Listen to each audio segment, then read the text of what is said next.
नमस्कार, BCG न्यूजवर आपल्या सर्वांचे स्वागत आहे। वर्धा येथील कृषक विद्यालयाच्या मुख्याध्यापकाला शिक्षिकेकडून 10,000 रुपयाची लाच घेताना अँटी करप्शन ब्युरोने रंगेहात अटक केली। वर्धा येथील कृषक विद्यालयातील शिक्षिकेचे एरियसचा 6,51,000 रुपयाचा चेक काढण्याकरिता मुख्याध्यापक प्रमोद धोटे यांनी 10,000 रुपयाची लाच मागितली होती। यावरून सापळा रचून लाचलुचपत प्रतिबंधक विभागाने कार्यवाही केली आहे। शिक्षिकेच्या घरी जाऊन पैसे स्वीकारताना या मुख्याध्यापकाला रंगेहात अटक करण्यात आली आहे। विशेष म्हणजे ही तक्रारकर्ता शिक्षिका एका IPS अधिकाऱ्याची आई आहे हे माहीत असूनही मुख्याध्यापक धोटे यांनी लाच मागणे व स्वीकारायला विचारही केला नाही। लाच घेताना मुख्याध्यापकाला रंगेहात पकडण्यात आली अशी माहिती अँटी करप्शन ब्युरोचे पोलीस निरीक्षक अनिरुद्ध पुरी यांनी दिली। तक्रारदार हे वर्धा येथील राहणारे असून तक्रारदाराची पत्नी कृषक विद्यालय वर्धा येथे पूर्वी कार्यरत होती शिक्षिका म्हणून। तर त्यांचे जे थकीत वेतनाचं देयक जे आहे त्याचा चेक बँकेत जमा करायचा होता। त्याकरता त्या शाळेचे हेडमास्टर श्री धोटे यांनी 10,000 रुपयाची मागणी केली आणि त्यानंतर तो चेक बँकेत जमा झाल्यानंतर त्यांनी 10,000 रुपये लाच रक्कम स्वीकारली। सदरची कारवाई लाचलुचपत प्रतिबंधक विभागाचे पोलीस अधीक्षक श्री राजीव जैन साहेब तसेच वर्धा युनिटचे पोलीस उपअधीक्षक श्री स्वप्नील दुळे साहेब यांच्या मार्गदर्शनात करण्यात आली। जी कारवाई आहे तुर्तास ती त्यांच्यावरच केंद्रित होत आहे। त्यानंतर तपासांती जर काही आढळलं तर त्यानंतर आपल्याला तसं सांगू। सेलू तालुक्यातील शेतकऱ्यांचे सुकारे न देणाऱ्या श्रीकृष्ण जिनिंगचे मालक टालाटुले विरुद्ध तीव्र आंदोलन करण्याचा इशारा किसान शेतमजूर काँग्रेसचे राष्ट्रीय प्रभारी अविनाश काकडे यांनी दिला आहे। अनेक वर्षापासून शेतकऱ्यांच्या वाईट परिस्थितीबद्दल लिहित आलेले आहेत। शेतकऱ्यांवर नेहमी अस्मानी आणि सुलतानी संकटे कोसळत असतात। आजपर्यंत शेतकऱ्यांना अस्मानी संकटाची सवय झालेली आहे। नैसर्गिक संकटे आली की तो परमेश्वरावर सोपवतो व देव जसा ठेवेल तसे आपण राहू अशी मानसिकता करतो। मात्र सुलतानी संकटे ही नियोजनाच्या पातळीवर असल्यामुळे त्याबद्दलच्या कारणांचा अंदाज आणि समज शेतकऱ्यांना नव्हता। मे 2014 मध्ये वर्धा जिल्ह्यातील सेलू तालुक्यातील 400 शेतकऱ्यांवर एका सुलतानी संकटाची मालिका कोसळली। त्यांनी कृषी उत्पन्न बाजार समितीमध्ये विक्रीस नेलेला 20 क्विंटल कापूस अंदाजे 8 कोटी रुपये किंमत, सरकारी व्यवस्था व राष्ट्रीय स्वयंसेवक संघाची सुरक्षा प्राप्त असलेला व्यापारी सुनील प्रभाकर टालाटुले यांनी शेतकऱ्यांकडून लुटून नेला। शेतकऱ्यांनी पोलीस स्टेशन, जिल्हाधिकारी, कृषी उत्पन्न बाजार समिती व उपनिबंधक सहकारी संस्था आदींकडे तक्रार केल्यानंतर सुद्धा कोणत्याही प्रकारची प्रभावी व परिणामकारक कार्यवाही करण्यात आली नाही। जिल्हा प्रशासनापासून तर प्रधानमंत्र्यांपर्यंत शेतकऱ्यांनी तक्रार अर्ज दाखल केले तरीही या प्रकरणावर कोणतेही समाधानकारक उत्तर मिळू शकले नाही। पोलीस आणि महसूल विभागाने कागदोपत्री खानापूर्ती केली असून शेतकऱ्यांचे पैसे मिळावे यासाठी कोणतीही ठोस उपाययोजना केली नाही। त्यामुळे शेतकऱ्यांची परिस्थिती अतिशय दयनीय झालेली आहे। तो आर्थिक व मानसिक दृष्ट्या खचून गेलेला आहे व त्याच्या मनात नेहमी आत्महत्येचे विचार डोकावत असतात। न्याय न मिळाल्यामुळे तीव्र आंदोलन करण्याचा इशारा राष्ट्रीय प्रभारी किसान खेत मजूर काँग्रेसचे नेते अविनाश काकडे यांनी दिला आहे। सुनील टालाटुले नावाच्या एका RSSच्या मोठ्या पदाधिकाऱ्यांनी जो व्यापारी आहे तिथे त्यांनी शेतकऱ्याचा 20,000 क्विंटल कापूस खरेदी केला आणि त्याचे पैसे 1.5 वर्षापासून एकही रुपया शेतकऱ्यांना दिलेला नाही। हे आंदोलन काँग्रेस आणि BJPची लढाई नाही, हे आंदोलन शेतकरी वर्सेस पेंढाऱ्यांची लढाई झालेली आहे। कारण असे पेंढारी जवळजवळ 15 झाले आहेत महाराष्ट्रामध्ये की ज्यांनी BJPचं राज्य आल्यावर त्यांना जी झाली म्हणजे त्यांना असं वाटायला लागलं की सय्याभाई कोतवाल तो अब डर आहे का, या भूमिकेतून त्यांनी ही गोष्ट केलेली आहे आणि ते पैसे द्यायला तयार नाही। त्यांना शासन त्यांच्या मदत करते आहे, प्रशासन त्यांना मदत करते आहे, मंत्री संत्री मुख्यमंत्री सगळे मदत करतात आहे आणि RSSचे लोक या शेतकऱ्यांना समजावायचा प्रयत्न करतात आहे की त्याचा आमचा काही संबंध नाही। वास्तविक पाहता RSS त्याला प्रत्येक याच्यावर मदत करते आणि ही शेतकऱ्यांना पदोपदी जाणवते आहे की त्यांचे फोन येतात, ते मंत्र्यांना सांगतात। त्यांनी कृषी उत्पन्न बाजार समितीच्या सभापतींनी त्या दिवशी सांगितले की चंद्रकांत पाटील जो आहे त्याचा फोन आला डायरेक्ट आणि त्यांनी सांगितलं हे प्रकरण शांततेने हाताळा, या प्रकरणात फार घाई करू नका, ही घाई तुम्हाला भोगावं लागेल। आता असे प्रकरण 1.5 वर्षापासून शेतकऱ्यांचे पैसे न देण्याचे प्रकरण तुम्ही अशा तऱ्हेने घेता. ज्या जिल्ह्यातला शेतकरी प्रचंड प्रमाणात आत्महत्या करतोय आणि तो कापसाचाच शेतकरी आहे आणि त्याच कापसाच्या शेतकऱ्याचे पैसे तुम्ही सांगताय की आम्ही देऊ शकत नाही, तर याला म्हणतात का अच्छे दिन? असेच होते का अच्छे दिन? सबका साथ सबका विकास नारा देता आणि शेतकऱ्याचा विकास म्हणजे सब नाहीत का? शेतकरी सब या व्याख्येत येत नाहीत का? हा प्रश्न आम्हाला शासनाचा विचारायचा आहे. आणि आम्ही या सगळ्या याच्यात मन आणि मत याचं परिवर्तन व्हावं या सगळ्या RSSच्या पेंढाऱ्यांचं, म्हणून आम्ही पौरोहित्य देतो आहे मोहन भागवत साहेबांना, कारण ते सगळ्यात मोठे पुरोहित आहे देशातले आणि त्यांना पुरोहित्य देण्यासाठी वर्गणी गोळा करायची म्हणून आम्ही भिक्षा मागतोय गावागावात, वस्त्यामध्ये, पाड्यांमध्ये आणि मार्केटमध्ये. त्या भिक्षेतून आलेला सगळा पैसा आम्ही दक्षिणा म्हणून मोहन भागवतांकडे पाठवणार आहे, ज्याच्या माध्यमातून त्यांनी आमचं पुरोहित्य घ्यावं आणि या लुटारूंची जी काही संख्या झालेली आहे महाराष्ट्रात यांचं मत आणि मन परिवर्तित व्हावं. कारण सरकारने तुम्हाला जे जनतेने सरकार म्हणून निवडून दिलं हे लुटण्यासाठी दिलेलं नाही, सहाय्य करण्यासाठी दिलेलं आहे.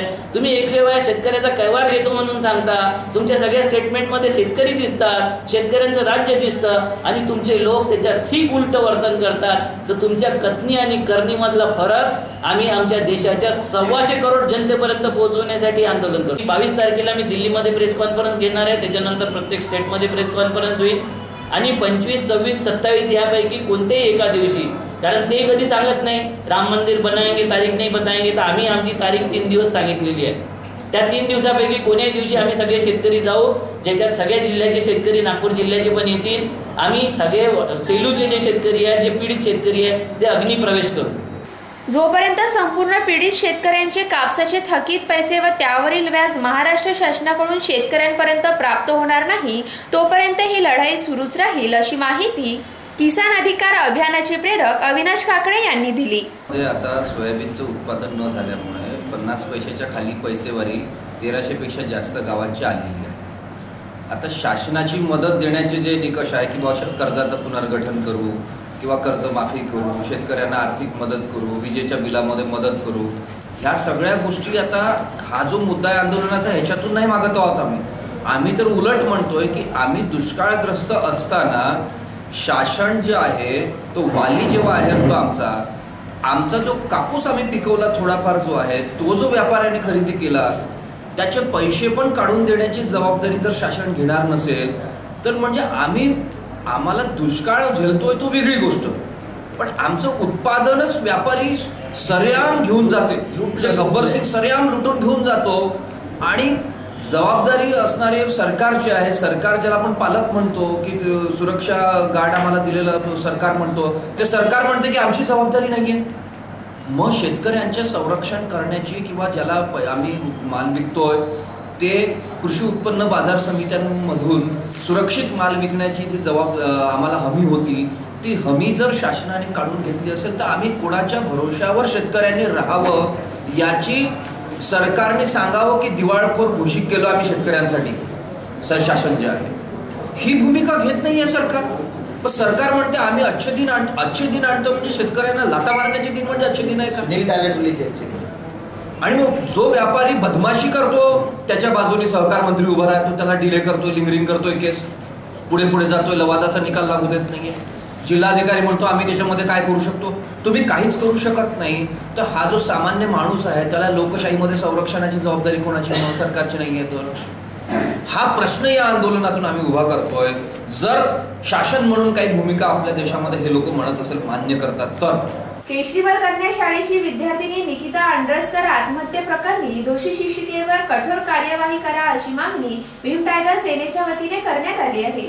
वर्धा येथील केशरीवाल कन्या शाळेत शिकणाऱ्या कुमारी निकिता वाल्मिक अंडरस्कर या विद्यार्थिनीने वर्ग शिक्षिकेने मोबाईल चोरीचा आरोप लावल्यावरून आत्महत्या केली होती.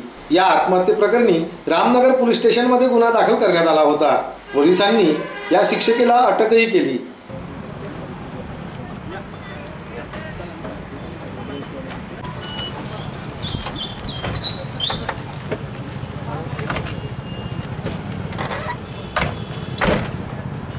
या शिक्षिकेवर या आत्महत्येप्रकरणी कठोर कारवाई करा अशी मागणी भीम टायगर सेना वर्धा शाखेच्या वतीने जिल्हा अधिकारी आशुतोष सलील यांच्याकडे निवेदनाद्वारे केली आहे।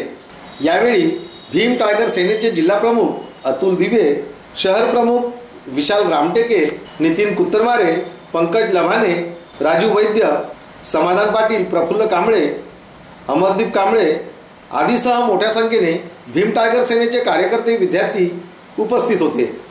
जिल्हा परिषद शाळेत शिकणाऱ्या विद्यार्थ्यांच्या नुकसानाला जबाबदार कोण असा प्रश्न जिल्हा परिषदेचे शिक्षण सभापती मिलिंद भेंडे यांनी पत्रकार परिषदेत उपस्थित केला आहे।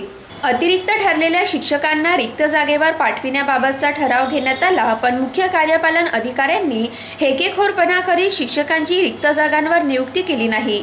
आता कमिशनरच्या आदेशानंतर 18 शिक्षकांची नियुक्ती करण्यात आली, त्यामुळे विद्यार्थ्यांच्या झालेल्या नुकसानीस जबाबदार कोण असा प्रश्न जिल्हा परिषदचे शिक्षण सभापती मिलिंद भेंडे यांनी उपस्थित केला। जिल्ह्यामध्ये 67 शिक्षक कमी आहेत। 30 सप्टेंबरला पडताळणी झाल्यानंतर 31 शिक्षक अतिरिक्त ठरले। 24/2/2015 ला झालेल्या सभेत अतिरिक्त शिक्षकांना रिक्त जागेवर पाठविण्याचा ठराव घेण्यात आला। त्यानुसार 31 शिक्षकांच्या बदल्या करण्यात आल्या, त्या मुख्य कार्यपालन अधिकाऱ्यांनी रद्द केल्या। पदस्थापनेला कार्यपालन अधिकाऱ्यांची मान्यता घेण्यात आली नाही असे कारण त्यावेळी पुढे करण्यात आले। विशेष म्हणजे राज्यात इतर ठिकाणी याच पद्धतीने रिक्त जागांवर शिक्षक घेण्यात आले, फक्त वर्धा जिल्ह्यातच ते देण्यात आले नाही असे सभापती मिलिंद भेंडे यांनी सांगितले। त्यानंतर 12 जानेवारी 2016 ला झालेल्या सभेत पुन्हा ठराव घेण्यात आला। अतिरिक्त ठरलेल्या शिक्षकांना रिक्त जागांवर नियुक्त करा असा निर्णय झाला, तरी देखील मुख्य कार्यपालन अधिकारी जुमानले नाही। पालकमंत्री वर्धेत आले, त्यावेळी कारंजा तालुक्यातील 3 शाळांचे पालक व शिक्षण समितीच्या पदाधिकाऱ्यांनी त्यांची भेट घेऊन शिक्षकांची मागणी केली। तेव्हा पालकमंत्र्यांनी सीईओंना देखील याबाबतच्या सूचना दिल्या होत्या अशी माहिती जिल्हा परिषदेचे शिक्षण सभापती मिलिंद भेंडे यांनी दिली। वर्धा जिल्हा परिषद अंतर्गत कारंजा तालुक्यामध्ये साधारणतः काही शिक्षकांची पदं रिक्त होती आणि याचा आक्रोश म्हणून जवळपास 3 शाळांमध्ये कुलूपबंद आंदोलन त्या ठिकाणी झालं।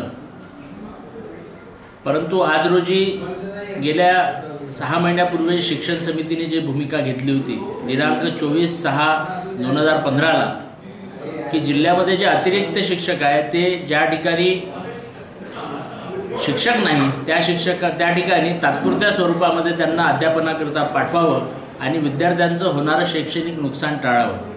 परंतु माननीय मुख्य कार्यकारी अधिकारी यांनी शिक्षण समितीचे हे मत ग्राह्य न धरता ज्या गटशिक्षण अधिकारी यांनी तात्पुरत्या स्वरूपात अध्यापनाकरता शिक्षक पाठवले होते त्या गटशिक्षण अधिकाऱ्यांवर 1 गटशिक्षण अधिकाऱ्यांना निलंबित केलं। उर्वरित 7 लोकांवर त्यांनी विभागीय चौकशीची कारवाई प्रस्तावित केली।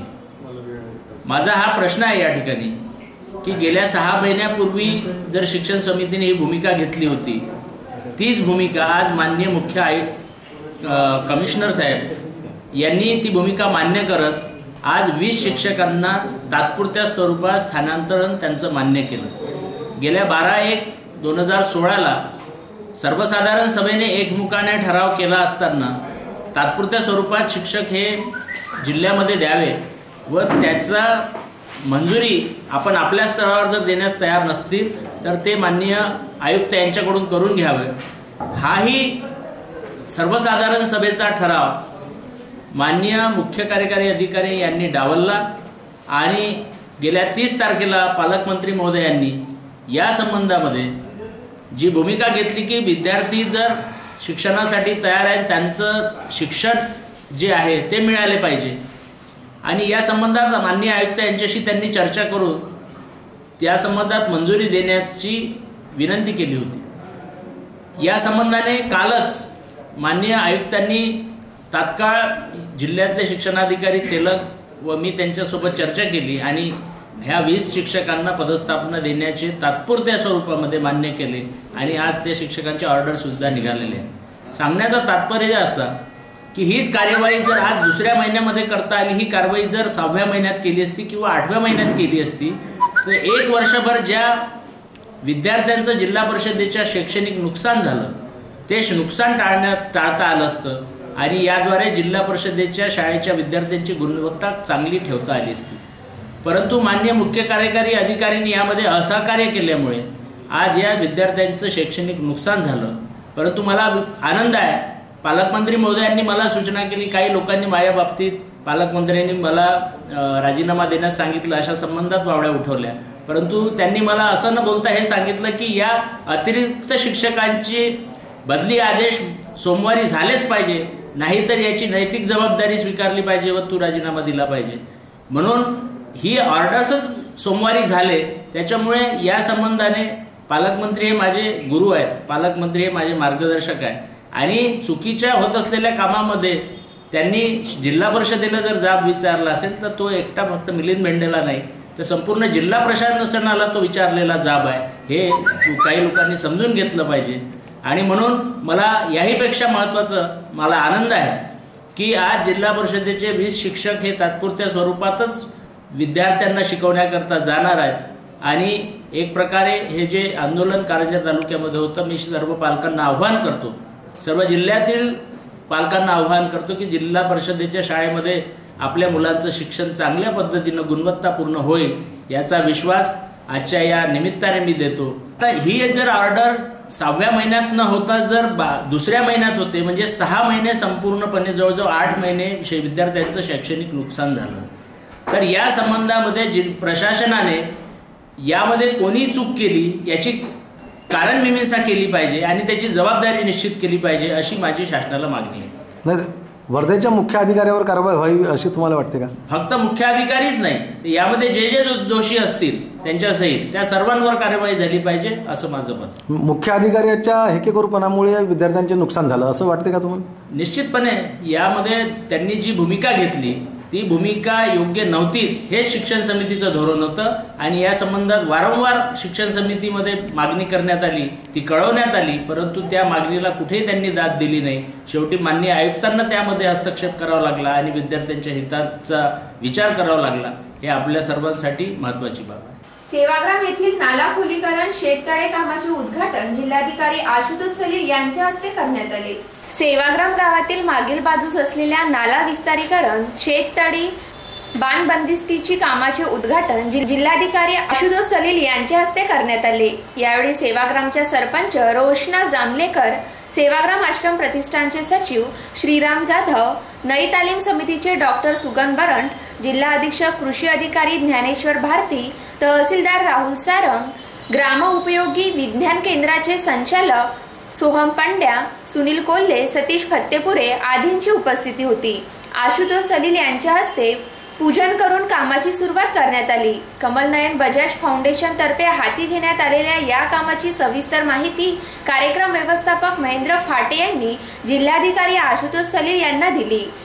यामध्ये त्यांनी या नाला सरळीकरण, खोलीकरण, 2 शेततळी बांध बंदिस्तीच्या कामातून आजूबाजूच्या शेतीला पाण्याचा उपयोग होईल, पिकांनाही याचा लाभ होईल, तसेच पुरामुळे शेतात येणारे पाणी नाल्याच्या सरळीकरण व खोलीकरणामुळे वाहते होईल, शेतीत पाणी न शिरल्याने पिकाचे नुकसानही होणार नाही, त्याचा शेतीला लाभ होईल असे सांगितले. यावेळी ग्रामस्थ, ज्येष्ठ नागरिक, आश्रमाचे कर्मचारी, पदाधिकारी आदींची उपस्थिती होती.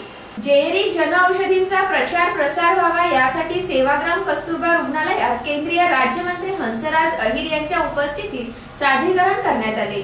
औषधी अभावी कोणीही मृत्युमुखी पडू नये याची दक्षता घ्यावी असे आवाहन केंद्रीय राज्यमंत्री हंसराज अहिर यांनी सेवाग्राम कस्तुरबा रुग्णालयात आयोजित जेनेरिक औषधीबाबत आयोजित कार्यशाळेत केले. या कार्यशाळेला चंद्रपूरचे डॉक्टर खान, कस्तुरबा रुग्णालयाचे भेषज अधीक्षक डॉक्टर कलंत्री, जिल्हाधिकारी आशुतोष सलील, डॉक्टर दिलीप गुप्ता, बालरोग तज्ज्ञ डॉक्टर मनीष जैन, अस्थिरोग तज्ज्ञ डॉक्टर चंद्रशेखर बडोले, कॅन्सर विभाग प्रमुख डॉक्टर वीरेंद्र व्यास, डॉक्टर शिरीष गोडे, माजी खासदार सुरेश वाघमारे आदी मान्यवर उपस्थित होते. Software industry, banking industry, hotel industry, automobile industry 2, 3, 5% के ऊपर करती है, लेकिन drug industry is only industry जहां आपके प्रॉफिट 100% से 4000% तक हो सकते हैं. उदाहरण के तौर पर एक जॉन्डिस के जो मरीज आते हैं जिनको हेपेटाइटिस सी वायरस होता है, उस हेपेटाइटिस सी वायरस की जॉन्डिस की ट्रीटमेंट 1 साल की 68 लाख रुपए है. लेकिन वही company ladies end gentleman, I extend you my warm welcome on behalf of the full wealth society.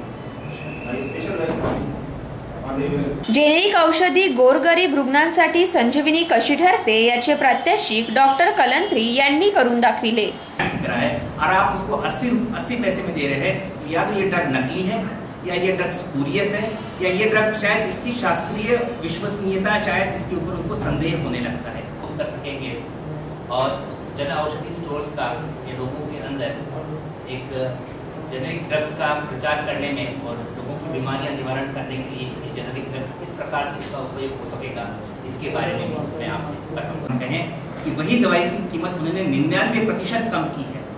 मुझे नहीं लगता कि कोई भी ऐसी इंडस्ट्री है कि जहाँ पर आपको 100 to 4000% प्रॉफिट हो और ये प्रॉफिट हम कस्टमर्स को पास ऑन नहीं करते हैं, ये प्रॉफिट्स हम हमारे पेशेंट्स को पास ऑन नहीं करते हैं। ये उसका पूरा जो खर्च है, उसका जो वहन करना पड़ता है, वो एक आम आदमी को करना पड़ता है। दिक्कत ये है कि एक ही दवाई के सैकड़ों ब्रांड्स हैं।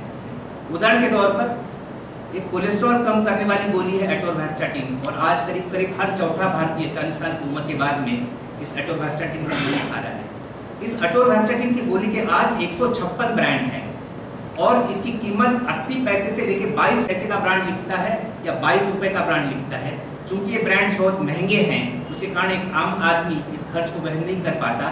और ये हम आमतौर पर देखते हैं हमारे ग्रामीण इलाकों में, हमारे सेवाग्राम जैसे अस्पताल के अंदर, कि जहाँ पेशेंट्स को डायबिटीज़ है, ब्लड प्रेशर है, हार्ट की बीमारियाँ हैं, लिपिड की बीमारियाँ हैं, कैंसर जैसे रोग हैं और जिनको ज़िंदगी भर दवा लेनी पड़ती है, वो आर्थिक खर्च के अभाव, आर्थिक खर्च के कारण और इतना खर्च का बोझा सहन न करने के कारण 2, 3, 4 महीने दवा लेते हैं और बाद में दवा बंद कर देते हैं। और वही मरीज बाद में हमारे पास आता है एक हार्ट अटैक को लेकर, एक लकवी को लेकर, या उसका कैंसर बढ़ जाता है। और सारा कारण ये होता है कि डॉक्टर ने उस समय उसकी आर्थिक स्थिति को ध्यान में मद्देनजर न रखते हुए एक ऐसा कॉस्टली ब्रांड लिखा कि जो वो आर्थिक रूप से सहन करने के लिए तैयार ही नहीं था। भेटूया विश्रांतीनंतर पाहत रहा जी न्यूज। शेतकऱ्यांना सौर कृषी पंप योजना, आता मिळणार सौर कृषी पंपांचा आधार, बळीराजाची शेती होणार हिरवीगार। महाराष्ट्र शासनातर्फे विदर्भातील आत्महत्याग्रस्त जिल्ह्यांमध्ये सौर कृषी पंप योजना राबविण्यात येत आहे। यापैकी वर्धा जिल्ह्यात 920 सौर कृषी पंप शेतकऱ्यांना मिळणार आहे। योजनेचे स्वरूप 5 एकर जमीन असलेले सर्व शेतकरी योजनेत 3, 5 किंवा 7.5 अश्वशक्तीचा सौर कृषी पंप देण्यात येईल। सौर कृषी पंपाच्या एकूण किमतीच्या लाभार्थी शेतकऱ्याला केवळ 5% हिस्सा द्यायचा आहे।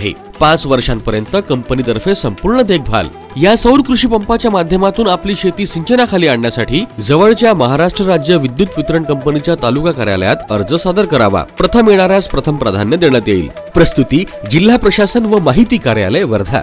विश्रांतीनंतर आपले पुन्हा एकदा स्वागत। वर्धा जिल्हा कारागृहात प्रायोगिक तत्वावर सौर ऊर्जेवर चालणारे सौर पंप लावण्यात आल्याने 600 युनिट विद्युतची बचत होत आहे। एमगिरीच्या सौजन्याने जिल्हा कारागृहात प्रायोगिक तत्वावर 2 HP चे सौर ऊर्जेवर चालणारे मोटार पंप 2 महिन्यापूर्वी बसविण्यात आले आहे। दिवसभर 6 तास सौर ऊर्जेवर चालणाऱ्या मोटार पंपाचा वापर होत असून सुमारे 600 युनिट विजेची बचत होत असल्याचे कारागृह अधीक्षक अशोक बाविस्कर यांनी सांगितले।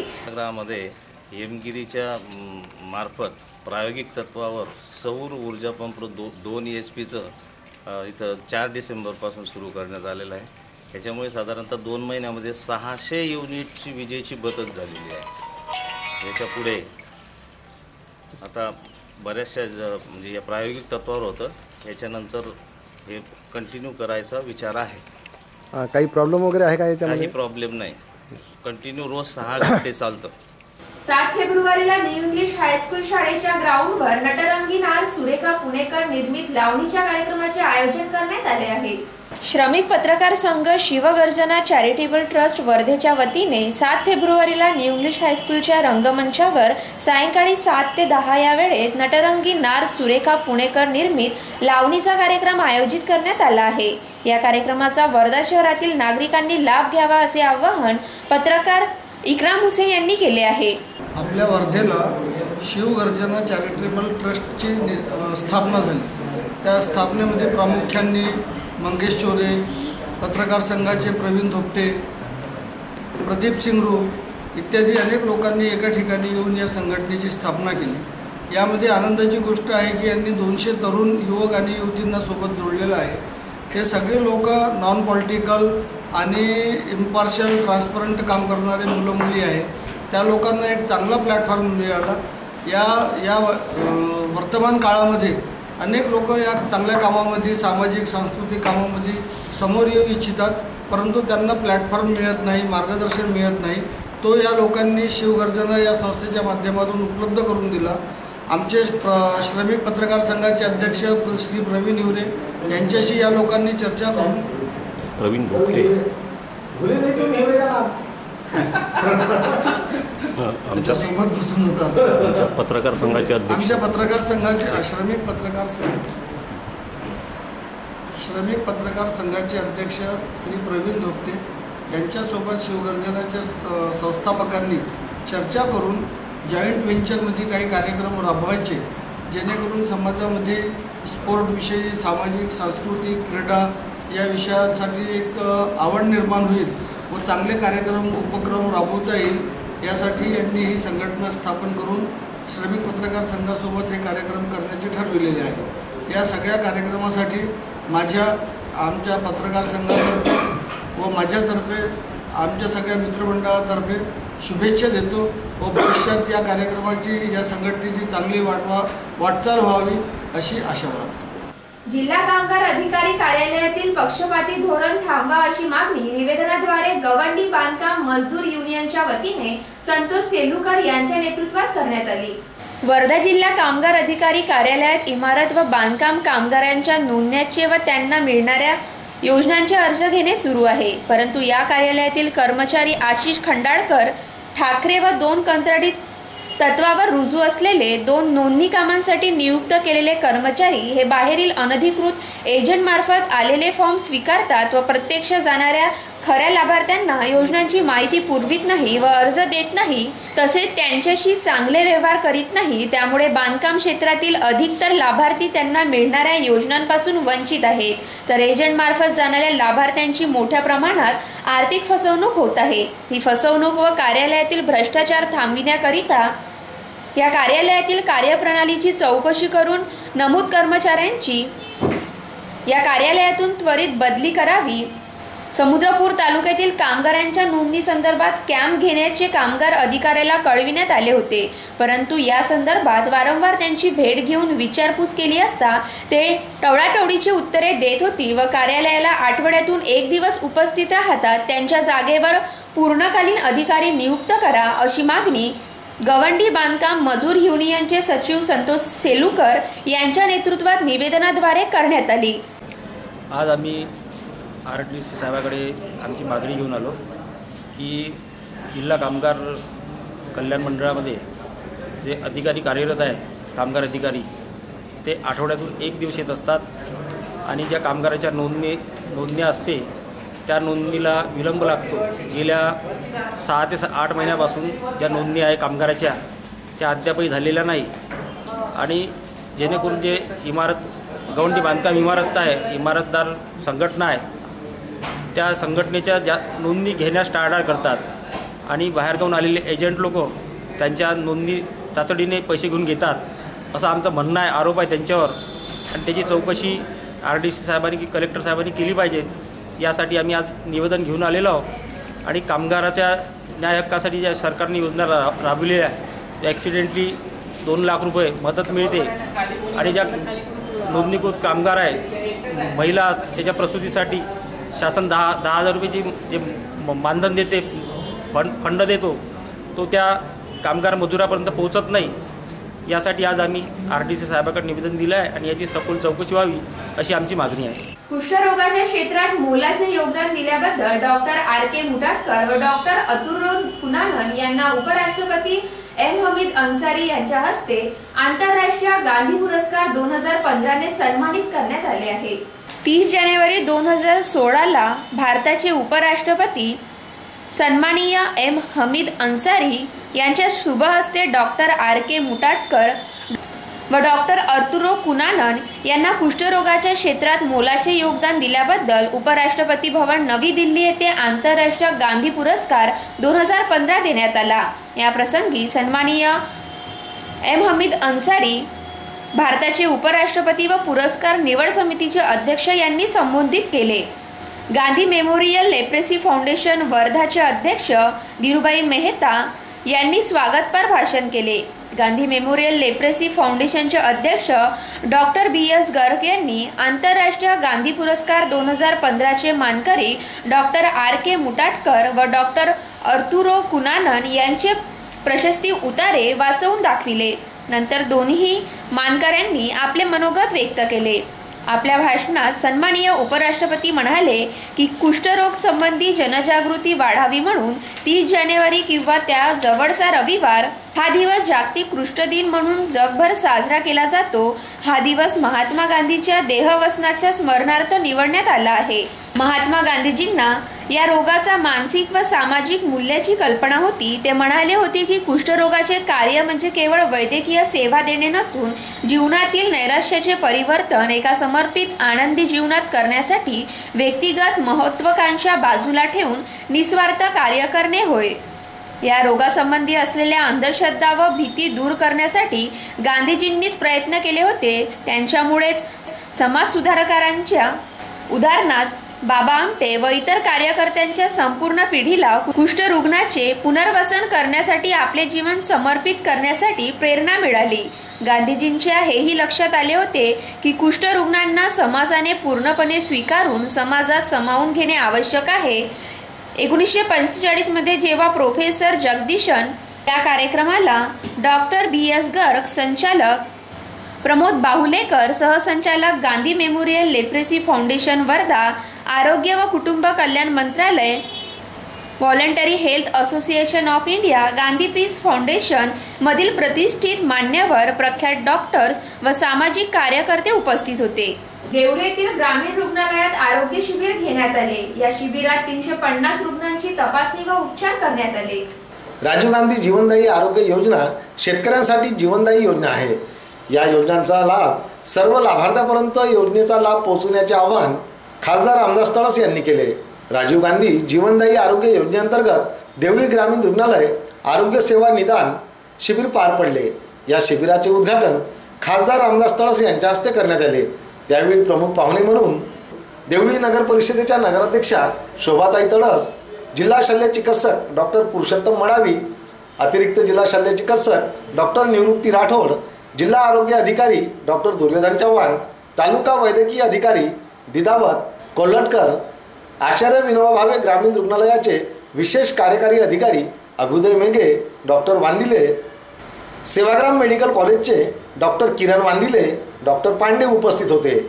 शिबिरात जिल्हा सामान्य रुग्णालय, आचार्य विनोबा भावे रुग्णालय सांगली मेघे व कस्तुरबा रुग्णालय सेवाग्राम येथील तज्ज्ञ डॉक्टरांच्या चमूने रुग्णांची तपासणी व उपचार केले। जिल्हा शल्य चिकित्सक डॉक्टर पुरुषोत्तम मडावी यांनी सर्व योजना तळागाळापर्यंत पोहोचल्या पाहिजे व सर्वांना आरोग्य सेवा योजनांचा लाभ मिळाला पाहिजे असे मत व्यक्त केले। शिबिरामध्ये जनरल मेडिसिन, शल्य चिकित्सा, अस्थि, स्त्रीरोग, बालरोग, हृदयरोग या विभागाद्वारे एकूण 350 रुग्णांची तपासणी करण्यात आली। या शिबिरात NCD मानसिक, राष्ट्रीय बाल सुरक्षा विभागातील कर्मचारी, अधिकारी मोठ्या संख्येने उपस्थित होते।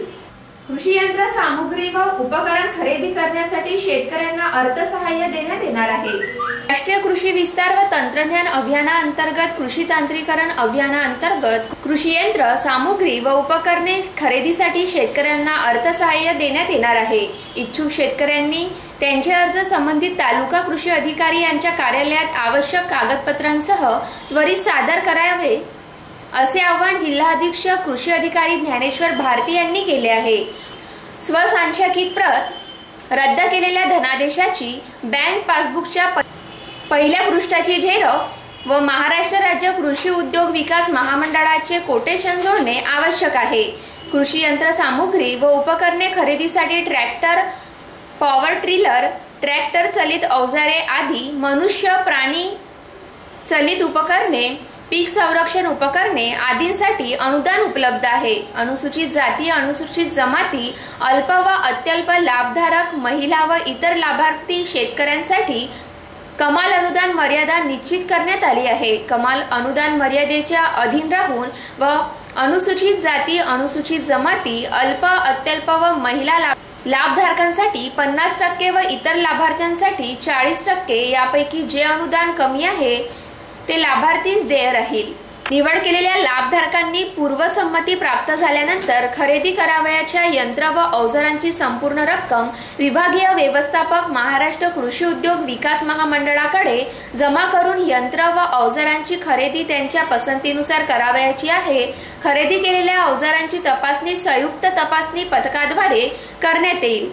तपासणीनंतरच लाभधारकास अनुदान देय राहील असेही त्यांनी कळविले आहे। तसेच याबाबत अधिक माहिती व मार्गदर्शक सूचना www.maharashtra.go.in या संकेतस्थळावर उपलब्ध असून अधिक माहितीसाठी संबंधित तालुका कृषी अधिकारी यांच्याशी संपर्क साधावा असे आवाहनही करण्यात आले आहे। शुल्क निर्मितीची ऑनलाईन सुविधा 10 फेब्रुवारी पर्यंत उपलब्ध करून देण्यात आली आहे। कनिष्ठ व्यावसायिक अभ्यासक्रमाच्या महाविद्यालयांना सन 2015-16 या शैक्षणिक वर्षासाठी शुल्क निर्मिती करण्याच्या ऑनलाईन प्रणालीची सुविधा 10 फेब्रुवारीपर्यंत उपलब्ध करून दिली आहे। महाविद्यालयांनी मान्य शुल्क आपल्या लॉगिंगमध्ये निर्मित करून अद्ययावत करण्यासाठी सामाजिक न्याय विभागाच्या सहाय्यक आयुक्त कार्यालयाशी संपर्क साधण्याचे आवाहन सहाय्यक आयुक्त बाबासाहेब देशमुख यांनी केले आहे। महाविद्यालयांनी आपले शुल्क तात्काळ निर्मित करून या कार्यालयाकडून मंजूर करून घ्यावेत। सन 2015-16 मध्ये प्रथम वर्षात प्रवेशित विद्यार्थ्यांचे ऑनलाईन अर्ज प्रवर्गानिहाय समाज कल्याण विभागाच्या सहाय्यक आयुक्त कार्यालयात तपासणीकरिता उपलब्ध करून द्यावेत। अर्ज तपासणीनंतर पात्र अर्ज या कार्यालयाचे लॉगिंगवर पाठवावेत। त्रुटीतील अर्ज 31 मार्च नंतर त्रुटीची पूर्तता करून सादर करावे। महाविद्यालयांनी डिजिटल स्वाक्षरी तयार करून तसा अहवाल सादर करावा। त्यानंतर सन 2015-16 वर्षाच्या शिष्यवृत्तीचे देय काढण्यात येतील असेही देशमुख यांनी कळविले आहे। याचबरोबर आजचे बातमीपत्र इथे संपले। पुन्हा भेटू आणखी नवीन घडामोडींसह। पाहत रहा जी न्यूज। नमस्कार।